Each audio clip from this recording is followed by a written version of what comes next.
Alrighty, episode 10. Let's do it. It's Monday, March 10th, and I hope you're having a good week so far. My weekend was not the best. I'm going to start it with a card review from 𝙎𝙊𝘾𝙄𝘼. And if you don't know who 𝙎𝙊𝘾𝙄𝘼 is, I'll put his picture right here. He is a comedian from Canada. Now, he's 32 years old. Most people that come to the comedy club with the jokes that he was doing, closer to my age, I feel like, or they're like well in their 50s, like they're just like far gone. He did a lot of like shit jokes. It was fucking weird, man. For probably, I'm not even exaggerating, the first show he did about 15 minutes alone, just on cum. And I was like, what is happening right now? This is insane. Because his crowd is a very special type of crowd that he brings in. And I mean that quite literally in some cases. He brings in some people that I have never even seen like step foot into the comedy club. Like how, not just like a single person, because I can only remember so many like regulars that we have. I'm saying the build, the outfit, the hair, to the face structure, everything about the person, I wouldn't be able to look at and be like, I've seen that build in the I know that he brought out the people I've never seen. It was so fucking weird. And his wasn't even like a Instagram crowd, I don't think. For the most, because it was, of course, it was TikTok and YouTube. But he does these genius. It really is genius. But the traps that he does to get people to buy tickets to his shows, it's crazy. He'll have some half-naked woman like doing a TikTok that she posted. He'll just download it and repost it, but in the middle of it, he'll stitch himself into it and be like, gotcha. And then he'll say a joke about like probably either the girl or you watching, and then he'll put his dates up. If you don't realize, that is a very specific type of guy. No, actually, I'm gonna be honest, it's not that. It's more like this. Yeah. A very specific type of guy that crosses their feed nonstop. The ongoing joke about certain guys on their social media is you can't open it up in public because the algorithm knows you too well and they're horn dogs. And so you'll just see like half naked women all over social media for a lot of guys. What he's playing on is that, and it still attaches to the algorithm, but these people also like comedy. His profile is also comedy based. So it literally is just it's the perfect target for him. It's insane. So that being said, who would fit in that market that would be looking at videos of half naked women and then get caught and be like, you caught me, I'll like it, and buy tickets to your show? It's the it's the people I was describing earlier. It was so, oh my gosh. And I mean, like, keep in mind, a majority of them were nice people. It's just it was a weird fit because there was a lot of people that just didn't know what they were getting into, because that's pretty normal, especially on like Saturdays. He walked a good amount of people because he didn't have any like limits really. It was so weird. And the show alone was structured also weird, but it's not the club's fault, if you get what I'm saying. So I'm gonna try to say this as nice as I can. We had Alex as the MC, and then 𝙎 brought somebody to be the feature. That kind of slowed the room down a lot. And then 𝙎 got up, and people that were not aware of who 𝙎 was, that show, it was really just walking in blind to a bunch of cum, dick, shit, piss, and there was a few pedophile jokes that walked people too. It was insane. I don't want to keep saying like he's from Canada to put like, oh, this is what the cause was, because we've gotten comedians from Canada before, but this is like a specific type of like can't remember what word he used to describe himself. It was pretty much like immature, but I think Canada has like their own take on it. Can't remember. But it was so fucking weird, dude. But now, also, like every show, I can watch it and find the comedy and like enjoy it and be like, okay, yeah, this is a good joke, this is a good bit. But it's the vibe that he comes in on. It's how he's just talking to, not really to, it's at the crowd in the beginning. Because on Thursday, he didn't go over anytime, but it was just as I was watching, it was like pulling teeth because already I hate working shows that, well, I don't want to say I hate. I really dislike working shows that one, they're talking nonstop to the crowd because we police the room enough to where like on normal shows, that's a no go. You don't heckle, you don't yell out to the stage because that ruins the show for other people. Well, that Chafe thrives off that, but he thrives a little too much because he'll go 15 minutes in on come because he started talking to one person, and so two people in the back that are like, why the fuck is he going this much in, 11 minutes in, and he's not stopping yet? They walk out because they're like, well, this isn't what I paid fucking $25 to see 15 minutes on come. But he doesn't care. He's just doing it for him up there. And he is in the mindset of if he's having fun, it's going to let the people like him have fun watching him. There's a lot of people that showed up not liking, aka myself. I was working, so I didn't pay any money to see it, luckily. But there wasn't one person in the comedy club, like staff wise, that could sit down and watch the entire show and been like, "Oh, this is a good show. Ha ha ha ha! I'm gonna laugh. This is funny." It was like pulling teeth. It was so great. I will say, Alex, he killed it. The host, he's a local. We've used him quite a bit at this point. He's super funny. He killed it. He does it every single time he gets up there. He he's got a solid set to where he can know how to work around like a white crowd if they're awkward, or if they're a normal comedy crowd and it's a good show, then he can kill off that. So he did a great job.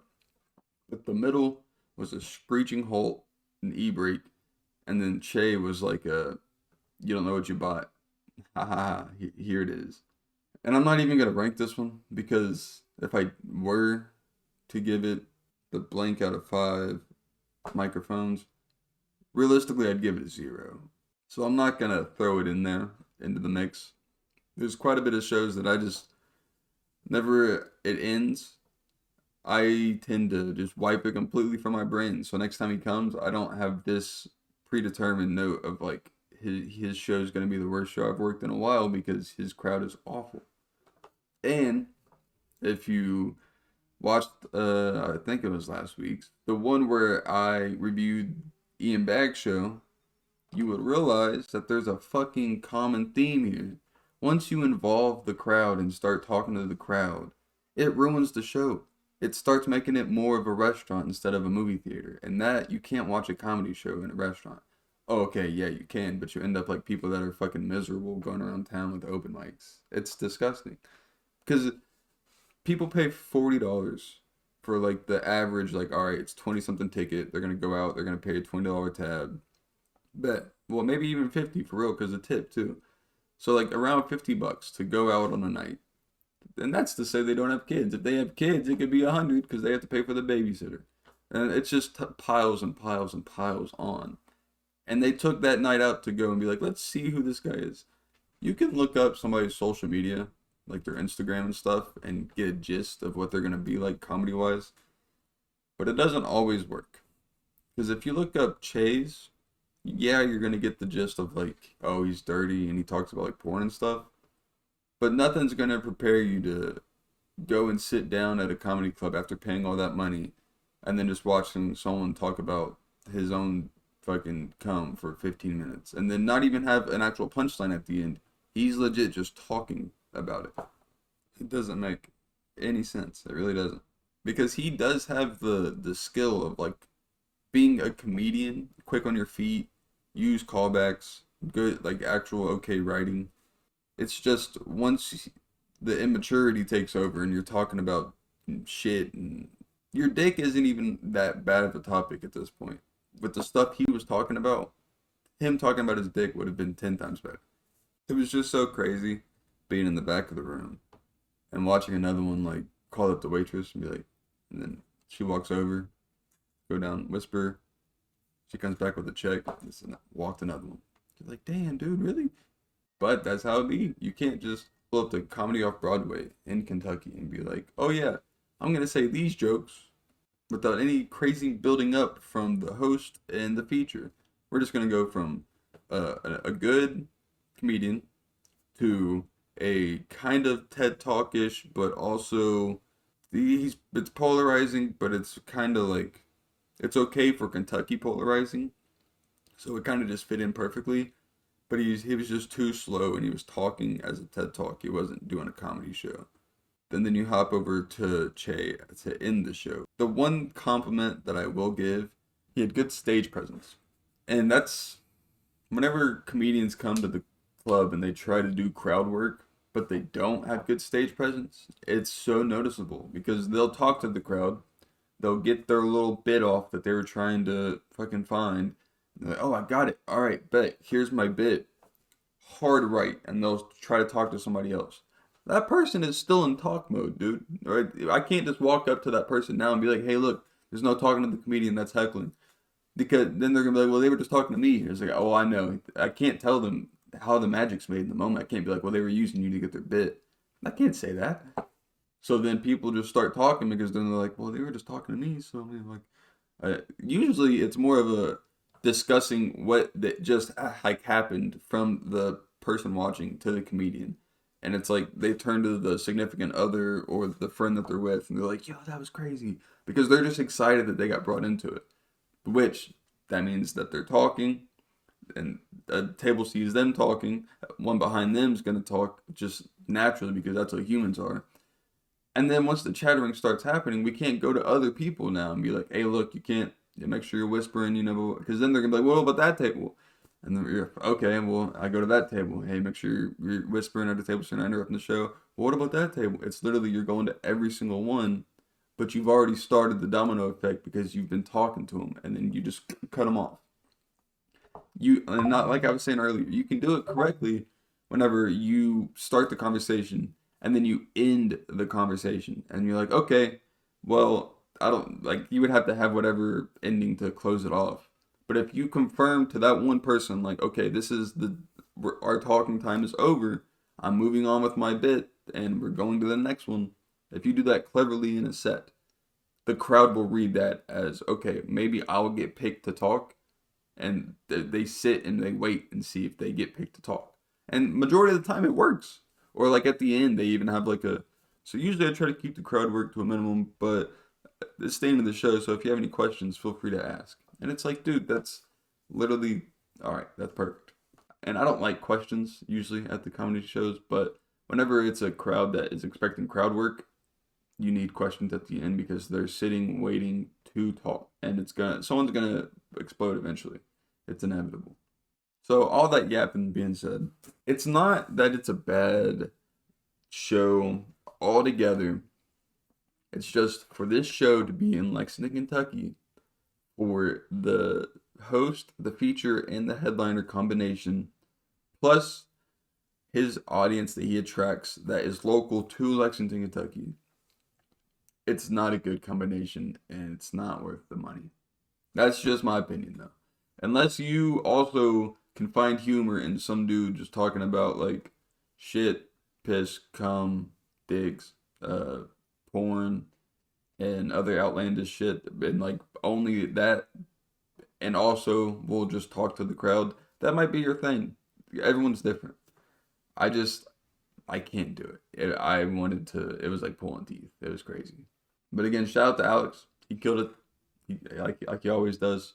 So I'm gonna switch from comp review to Drew's top 5 picks. And this specific one is probably the most I've looked into, not necessarily, but like researched, I guess. I don't know. The topic is my top 5 favorite years for rap music. And this took a lot of just searching of when albums were even released to be like specific, and I'm not gonna lie, I do have a list, and I got the artists that were for that year. But man, there is a lot of ties really, because I can only pick five. And of course, I have to put 2000 in there because I was born in 2000. You know what I'm saying? So I'm doing it all from the year I was born to now. Okay, number five, I have 2008. And this is mainly just because, like, the nostalgic, anytime I hear an old song, it's usually like Lil Wayne, Jeezy, Kanye, old Kanye, T.I., DJ Khaled, even though DJ Khaled back in the day would just have like 75 people on an album, the title would be like this long. But that was also one of the tie years where 2007, 2008, 2009, there were a bunch of bangers. But 2008 was, I can acknowledge the songs that were like released in the year 2008. I actually remember listening to them whenever I was 8 years old. So I feel like that was a pretty solid choice for number five. Four, this is the, not a give me, but like, I, it sucks that it's not higher, and I haven't lost the appreciation for it. I've just realized that the music that's been released since then fucking slaps, dude. But number four is 2000s. In 2000s, they had like the Eminem's, Jay-Z, Cypress Hill. I think Nelly popped on. Again, it's not a give me, but I will always have that like appreciation for it. And I think that music does slap a little harder than the 2008 music. Now, this is where it gets to the actual like searching up that I had to do. I had to look up so many different artists just to see like it was this year. Oh, nope, it was the year before, or nope, it was the year after. So, number three, 2016. And man, 2016 fucking slapped, dude. And just to give like the slight list, we got like of course Kanye, Uzi, Travis Scott, Young Thug, Future. It was bad. I'll always have that appreciation as well. And so this whole list is pretty much like when the album was released, like if a single was released that year, or if like specifically in 2016 I was 16 years old and I started to listen to a whole new genre or new type of rap music. That's the appreciation for it as well. AKA Uzi. I don't think I've ever listened to an Uzi song up until, which I don't know if that was the first year he dropped a song. There's no way. Yeah, he released an album in 2015, so a year before. But like I said, this was another tiebreaker. It was either 2015, 2016, or 2017. 2017, there was a few bangers, but I didn't have that like appreciation for whenever I was listening to the music. 2015, absolute bangers released, but numbers wise, like the amount of artists that released, it just didn't hit the same for me. Which leads us to number two. And I've accepted that this list is going to be controversial already, but my number two is probably the most controversial. I didn't know whenever I picked this that I was going to come into this crossroad of like, what do I pick for number one? I thought it'd be easy. No, man. Number two is 2024. And look, before you start shooting and before you're like, what the fuck? Just listen to the list. Drake, Kendrick, Big X the Plug, Lil Dicky finally released music. Snoop and Dre on an album together. Eminem on his last shebang. Kanye. We had so many fucking bangers. It was insane. And then I'm sure like Future and all the other like just hardcore, just like, all right, they have their solid base. They run Atlanta. I'm sure they were still booming too. But that was just a fat list of people that are all high ranked artists. It's insane. Okay, I gave Lil Dicky and Big X the Plug some props there, but still, I would still give both of those a good high ranking. 2023, there were bangers, but there weren't any like, whoa, this is like, holy shit, this is a new wave. This is, because I remember saying in the beginning of 2023, like, oh, we're not going to get any good music this year. Halfway through 23, I remember me and Diamond talking about it, being like, dude, we were right. We didn't get any good music so far. And then end of 2023, we didn't get that much like heat, like actual like all over social media timeline stopping, nothing really popped that was like insane throughout the year. So once or twice maybe, but I'm saying like throughout the years which means for first place, man oh man. And this list alone of artists that released was like a bunch of heavy hitters, of course. It was the age I turned to where I started to dip my toes into all sorts of other different types of rap, you could say. But number one is 2018. That's for sure my favorite year rap music being released. And I know it's too controversial, blah blah blah blah blah. That's my list. And the people that released the music that year, dude, you got Juice, Drake, Kanye, Mac Miller, Travis Scott, Migos, and Melly popped up. I was like, whoa, what the fuck? It was a very stacked year for music. And I just turned 18, so I was out getting lit. It was, man, what a time to be alive. 2018. So I had 2008, 2000, 2016, 2024, and 2018. That's just my list. I know a lot of people aren't going to agree with it. That's how it be whenever it's my podcast. And speaking of 2018, this is going to go to my next segment. I actually remember. I'm going to mention a story that I for sure have mentioned on the podcast in season 1. But like I've said multiple times, we've got a bunch of new people listening. And I've probably never told them this story. So here we are. It's to set the scene. It is September of 2018. I am 18 years old, like just turned. And we're in Cancun.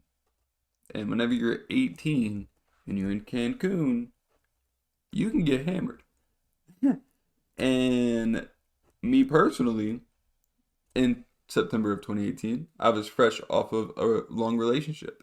And so your boy was ready to get fucked up. And my grandmother, she took us out on a trip. This was for graduating high school, me and Michael. Shout out us. We got there. We started the vacation off because it was an all-inclusive, so we were getting hammered. We started it off with a drink. Everything was fantastic. It was a good time. Going to the beach, eating, drinking, everything you could imagine at an all-inclusive resort. It was fantastic. And then one night, we were just out having dinner. And then as we were exiting, we see this big tent that previously during the day we saw them setting up, but we didn't know what it was. We were just like, what are they doing over there in that big ass grass patch? So we leave the restaurant. We figure out that, oh, that big white tent has a bunch of people inside of it, and there's a bunch of music coming out of it, and a bunch of cool lights, and there's a line to get in. Now keep in mind, I'm going to try to make this scene as best I can. I might be able to find the actual on Google Maps and put it in, which that would be so clutch. But to get in, there was a big tent, and then there's just one sidewalk that leads into this tent pretty much. Everything to the left of it is just a big old patch of grass that nobody is standing on. It is completely empty. There's just the concrete sidewalk with people lined up in front of some dude at like the security booth or whatever, like checking people in with like stamps or a wristband or something. And we walk out of the restaurant, which is probably 10, 20 feet away from the concrete sidewalk with people lining up. Not in the way, but like enough to acknowledge like, oh, there's something happening. And I look at Michael, and my first thought is, I have to try to sneak into that. Like, I want to be, whatever is going on in there, I want to be part of that. And I was already a little hammered, if you know what I mean. I was feeling good. I tried to get Michael involved. He wasn't off it. He wasn't trying to do it. Understandably, because that could have gone bad if shit went wrong. Didn't have anyone else because it was just me and him because I was also with like other people in the family, but just me and him that would have been on like the hooligan shit, like, hey, let's go sneak in somewhere. So he denied, and I tried to come up with a plan, and I was going to try to get in line, but then I was like, that's way too obvious. We can't just, they would just be like, do you have a wristband or pass? And I'd be like, oh no. And they'd be like, we'll leave. So I scouted out a little bit and I was peeping on the big patch of grass where nobody was. It was up against the hotel. So, like, this side of the hotel over was only being used for the event. There was no, you couldn't walk left. You just walked into the wall. There was only like an entrance that was probably 25 foot around where the sidewalk was. And then there was the hotel, which is a big ass fucking wall you can't just walk through. And then it goes around to where the Big Ten is. I hope that makes sense. But basically, what I'm saying is there's only one way in and out. That's like from the outside. As I realized this, I looked to my left, the corner of the hotel, like where the corner ends meet, because the building it wasn't just a straight building. So what do I see? A bunch of grass and then just a 5x5 concrete patch with a door on the building, like going into the hotel. And whenever I tell you, my mind started to wonder. I was like, can I? There's no way that's an emergency exit. I was like, I wonder if I could sneak in to the hotel, get to the stairwell, go to the very bottom of the stairwell, and open this door without an alarm going off. So, as my drunk 18-year-old self did, I pursued. I found the stairwell that was at the location that as I walked out at the very bottom, I would be at that 5x5 concrete spot. And I started to go down the steps. I got a little nervous because it was just like these were for sure not stairs that like we were supposed to be using. They were just like the old industrial, like we have to have an emergency staircase in case. Because they had nice stairs and and going to the lobby, and hotel had the elevators everywhere. It was a great joint. But this specific staircase that I had to find was in the corner. It was in the cut, and it was very obvious that like they don't use this for constant traffic. But there was no sign that said keep out though, which was important. So I saw there was no sign. I walked in, started to go down, and as it kept getting down, like I said, I kept getting more and more nervous because it just kept like echoing. Like you could just keep hearing more and more of an echo. But as you get closer to the bottom, I do hear some music. So I'm like, okay, this might actually work. And I get to the last like flight of steps. I see a rickety ass emergency door. There's no sign. There's an exit sign above the top, but there's no sign that says like, if you open door, this will make an alarm. So I walked up to the door and I put my ear to it to see if there was like people talking. I didn't hear anybody, but I heard the music. I pushed on the little metal piece. That's if you pushed on it hard enough, it'll like push in and it'll basically like unlock, and then you could open it. So I started to push on it and it barely budged. So it wasn't locked. Like it got like halfway, but it was just, you could tell this bitch hasn't been used in probably months. So I was like, I'm gonna have to get this open. I put my side to it and I just, not hard, but like as quietly, but still hard as I could. And whenever I tell you this thing, say this is the door frame, I knew it was gonna happen. Say this is the door, right? And whenever I tried to open it, it would just like do like a little budge a little bit. I'm right here. Whenever I put all my force into opening it, it did like a kick, and then it made that noise. So like instead of it being straight, it was just slightly to the right, and I could see about 2 inches, and the door was open. But that means if anybody was watching the corner where I was coming out of, they just saw the door prop open like a tiny bit. And I got nervous. I was like, oh shit. I was like, oh, I wonder if that just gave it away. So I sat there for a second and I had to basically improv on what the fuck I was going to do if I got caught.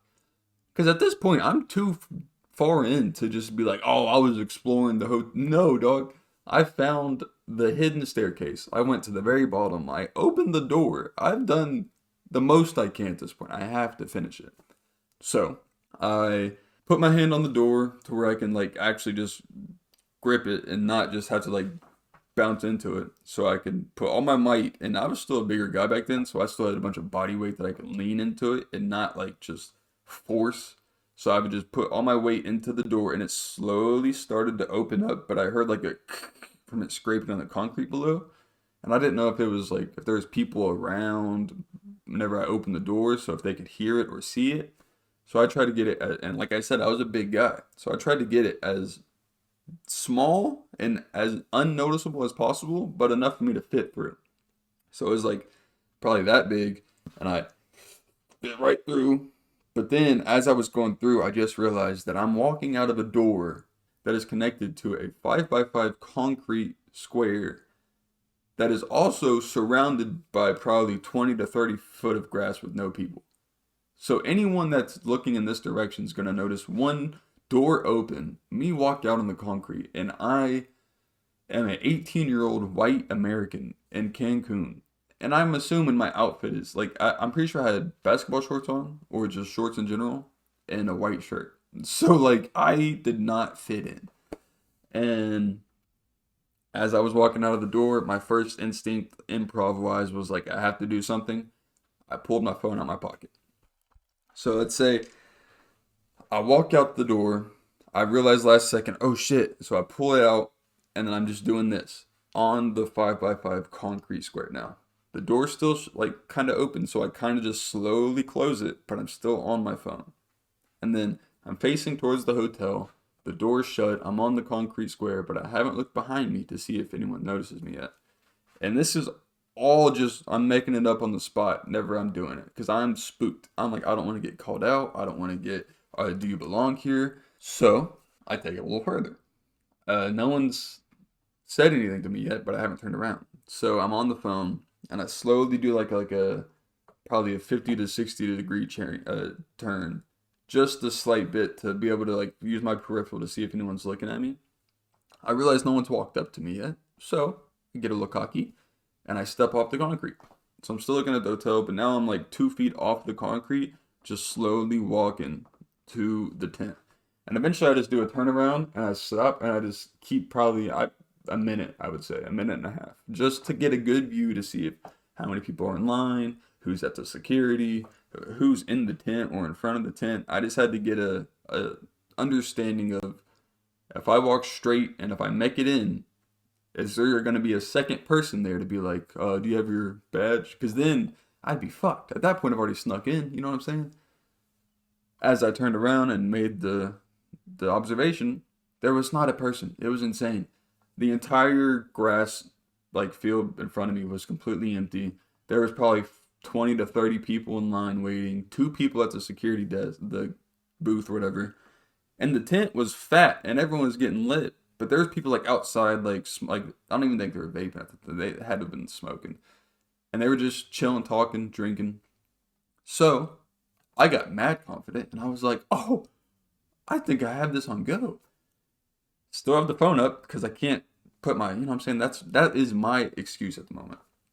So I have the phone, and I just start actually walking, not slow walking, but just normal walking to the tent.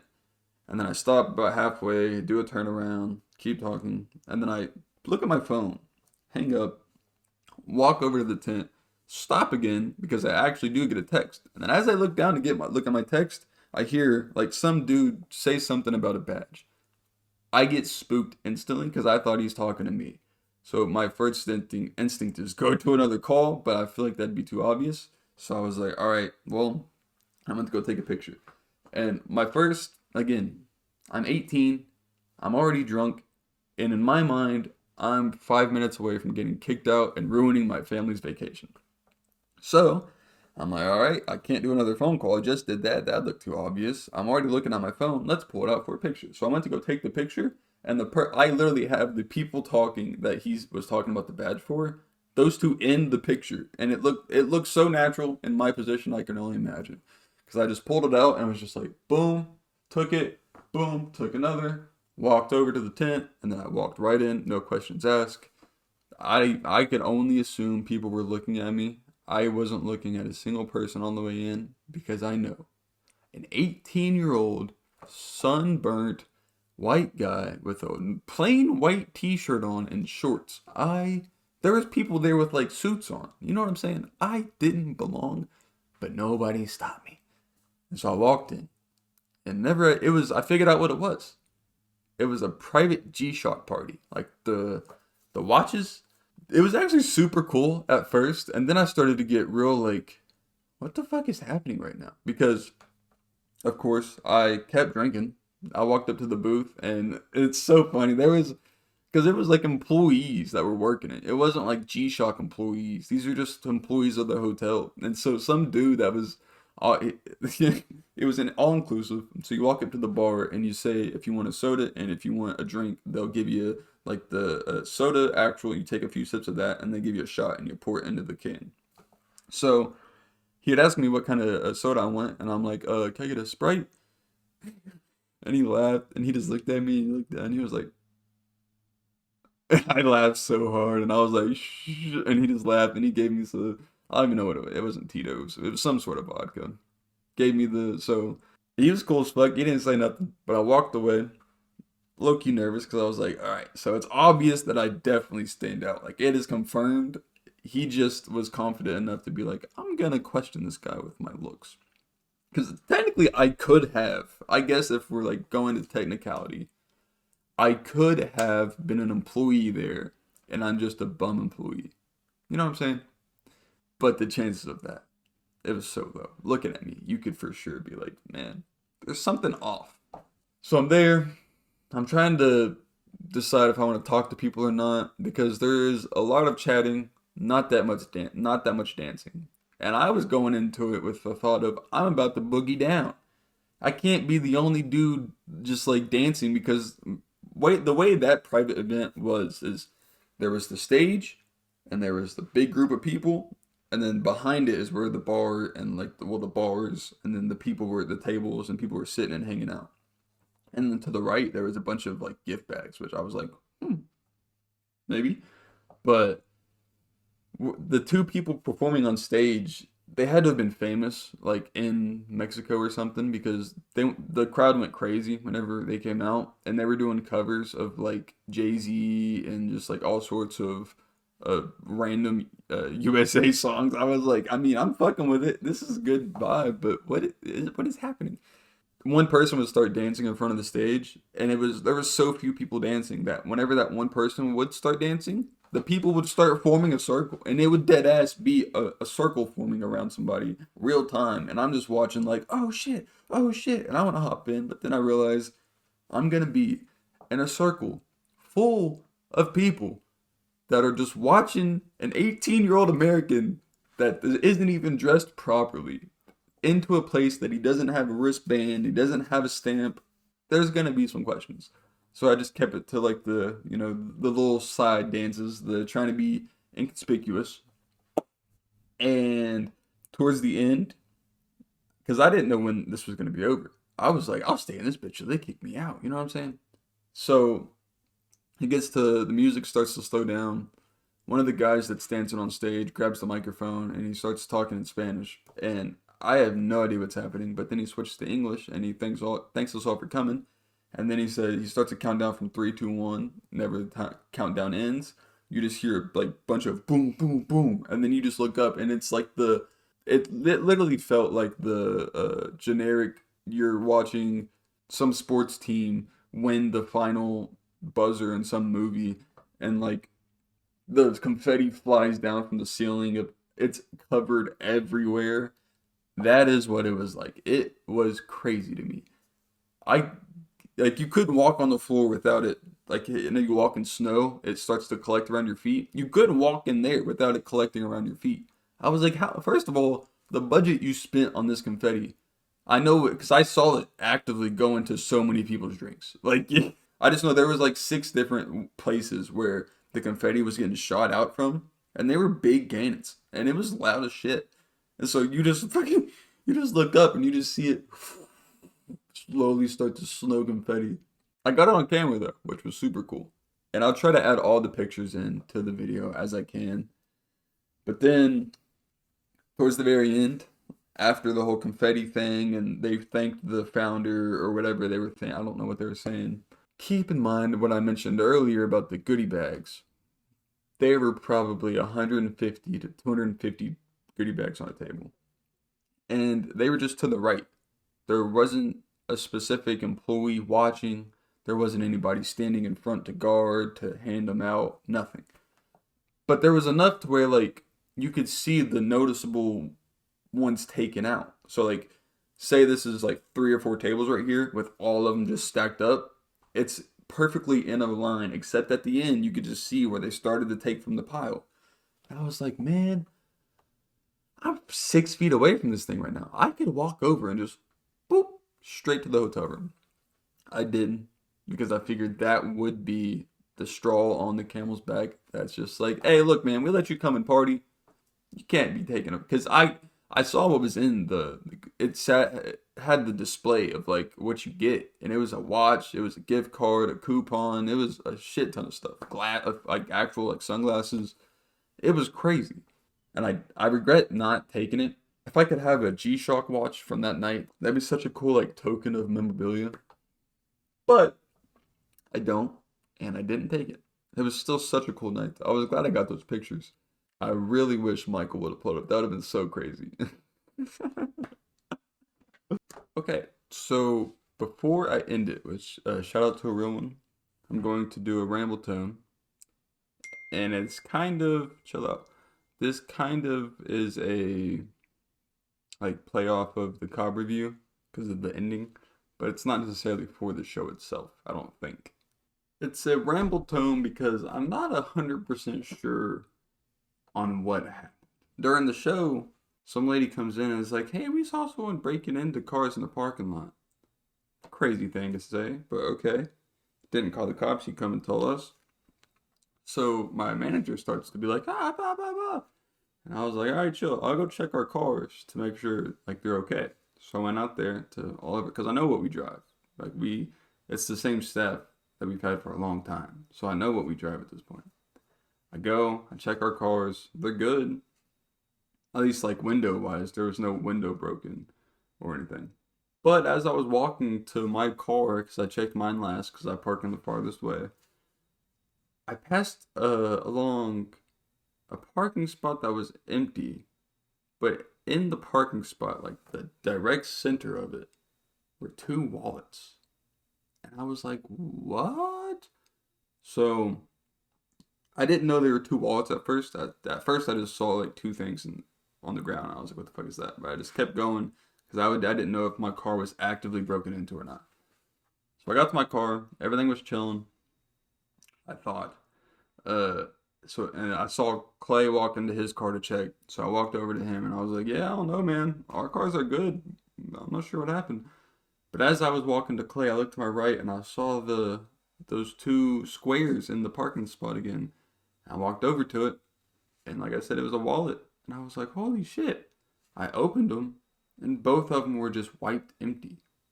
Like they legit got taken out of the car. They took everything out of every single slot, even like ID and everything. And I guess they chucked it underneath the car. We're walking back into the comedy club. None of our cars are broken into. But what that lady said might be true because I have 2 wallets in my hand. And I walk up to the manager. I was like, look, I'm not going to deal with any like the police work for this. Fuck that. Here you go. I found these in the parking lot. And she started to go like to see if she can find something through them. She couldn't. And then she gave it to the box office in case somebody came and be like, "Hey, we lost 2 wallets." Or technically, they were stolen. But did you all find them? Even though there was nothing in it, except there was one thing that was in it. And the woman that works at the box office, she found a library card. And apparently there was something on the library card to return it to her, I guess, because she ended up calling the person that owned the wallet. This is the craziest part of the plot twist is they came to pick up the wallet and apparently nothing was stolen. That's how the wallet looked apparently. The whole situation is just weird, man. I don't know, but both wallets had nothing in them except like 3 cards on one of them. And it's like a gift card, a library card, and like a random, like another card that's not useful. So the night ends, and I'm just sitting here thinking, like, Okay, well, I guess nobody got broken into then. Maybe one person did, and they just got unlucky. The first car they tried, it was unlocked, so they robbed. But I still don't understand the whole wallet situation. That's still weird. Why would it be two of them underneath the car, like right in the center? But all of that being said, I'm chilling at the comedy club late because I thought my car was fine, no broken into. We're all great. It's a good time. We start to, because it's usually the seaters, the security, the door guys, whatever you want to call us. We're usually the last ones to leave, other than like the owner, just because like the hangout vibe wise. So we were hanging out, and it got to that point where we're all like, all right, I guess it's time to go. We get in the cars to head out. Garrett pieces out first, and then Clay. Man, I tell you, as soon as I started my car, I just felt like something in my stomach, like something wasn't right. I was like, this is weird, man. I went to put my car in reverse, and it just stayed there. Usually, you put your car in reverse and you don't touch the gas, it'll at least start to do like a little slow backing up. It just stayed there. I was like, oh, that's not good. Okay. I just tapped it a little bit, and it felt like I was driving like this. And this is flat. It felt like I was like just slightly turned. I was like, fuck, man. And there's a button on my windshield wipers that it has a display of all the air in the tires. So I pressed the button. It said my front passenger tire had zero air in it. And I started to panic. I was like, no, no, I can't have this. No, can't have this, please. Get out of the car, run over to the front passenger side tire, push on it. Perfectly fine. I'm like, okay, that's not normal. I don't know why it says zero. I walk back to the back tire, and I could see it start to, like, I could push on it a little bit, and it's just barely starting to go in a little bit. And I was like, okay, that's not normal. So I was also confused because it's not the front one that was fucked up, it's the back one. But the reader on my actual car itself says it's the front one. My first thought, because there's a Shell right down the road, not down the road, but like probably 50 foot up the street. And so my idea is I'm just gonna back out and simply drive to that and put air in it. So I got there, took like maybe 30 seconds, started to put air in it, and then it got to a point where like it would fill, and then you would just hear the constant like the air escaping. And I was like, fuck, I have to do it. I have to see if I can find the hole. So I put my hand along the tire and I just found it. Never, bro, I felt like it was just air actively coming out as I'm trying to put it in. I was like, fuck me. So, with the little air that was currently left in there, I drove back to my parking spot, turned it off, and I called Mike. And I was like, look, man, what are the odds? And luckily, he was just around the corner. And that was so clutch. He pulled up, dropped me back off at the crib. The next morning, I get my grandmother and them to drop me off to the car. Plot twist, I had a spare tire and a jack in the back the entire time. Had no clue. Didn't even know. The entire time I've had this car, haven't had any tire problems at all. Never had to use a spare once. Didn't even know I had it. And we get the tire changed. It shout out Wayne. It probably takes, I don't know, 5 minutes. Not even that. It was insanely fast to put the spare on. But never I got my actual tire, I wanted to sit there and try to find what was inside of it. Because up until this point, I had a thought of I got unlucky and I just drove over a nail, or I told someone to stop talking, or just pissed somebody off at the show. And whenever I went out to go see if my car was getting broken into, I went out and unlocked my car, got in it and stuff. They might have seen that it was my car. Because where I'm parked, the tire that got flat is the one that's directly beside the road, and I park at the very end of the parking spaces. So at the end of my car, there's no more cars. There's just like a little patch of grass and mulch, and then there's just the road. So they could have just and just ran right back in. That's just my brain wondering. I'm like, let's see what it is, you know? So I started to search for the hole, and whenever I found it, I'll put a picture up with like what it is. I still to this day don't know exactly what's in it because I'm scared to pull it out because if I pull it out, then it's gonna like rip something even more. Who knows? I'm gonna leave that to whoever fixes on the tire. But it is a whole ass like blade of metal, and there's like letters on it and stuff. So it's either I for sure got unlucky and drove over some sort of like I don't even know what it could be really to where it would be able to lodge up inside. Or the other option is I pissed somebody off and they pulled up on my tire and they had like one of the razor blades inside of an extendo knife and they just jammed it in there and then they just pulled it out so where the blade was stuck in. And I just kept running. Because I don't understand what it is. It looks way too big just to be like driving and the tire goes over it, it angles up and then it gets shoved in. That seems like way too. If that is what happened, dog, I have bad fucking luck. But I got the spare on, got everything figured out, and I made it back to the crib safe. Once I figure out what it actually is that's in the tire, I'll for sure bring it to the podcast. But until then, man, it's 50-50. And I'm going to end it like I always do with a shout out to a real one. This one specifically is going to Garrett. And shout out fucking Garrett, dude. He's for sure a real one. If you don't know who he is, at the comedy club, we have, I'm still going to say a house MC just for the respect of it because we don't have another one. So he is still the house MC to me as Scott Wilson. And he has a son named Garrett that he pretty much grew up at the comedy club, damn near. And I don't know if he's going to see this or not, but either way, he grew up damn near at the comedy club, so he knows the ins and outs of the entire business. He knows more of the comedians than I can imagine. He like knows a bunch of comedians like personally. He's one of the ones that has been there so long that whenever the comedians come through, they'll go to Garrett and ask him how Scott's doing. And so he's got his grasps on the comedy club. Don't know if that's necessarily a good or bad thing for him, but he's been through almost everything you can imagine in that club.